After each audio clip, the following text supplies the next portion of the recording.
In today's video, I'm going to teach you how to resize an image in Microsoft Designer. Whether you're fine-tuning your graphic design skills or simply need to adjust an image for your project, mastering this basic yet essential tool will serve you well across many digital platforms. With that in mind, let's walk through the process step by step and make sure we get you resizing images like a pro in no time.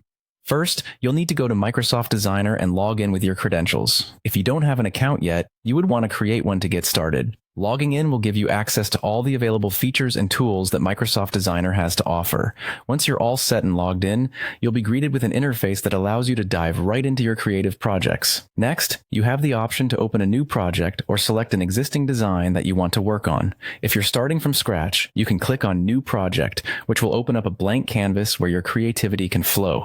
Alternatively, if you have a design you've been working on and would like to resize an image within that, simply navigate to and select it, and you'll be good to go. Now that you've got your workspace ready, it's time to upload or select your image.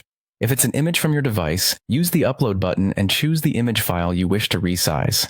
If it's already part of your design, just click on it to select. This step ensures that you have the exact image you want to adjust right at your fingertips. With your image selected, it's time to adjust its size. This is where the magic happens. Click on the image to highlight it, and you'll notice little markers or handles at the corners. Click and drag these corners inward to make the image smaller or outward to enlarge it. This simple action gives you control over the visual prominence of your image within the design. To maintain professionalism and precision when resizing your image, be sure to look for a small lock icon somewhere near the resizing corners. This lock icon helps you maintain the aspect ratio, which ensures that your image doesn't get skewed awkwardly during the resize process, keeping the width and height proportions consistent and your image looking just as crisp as you intended.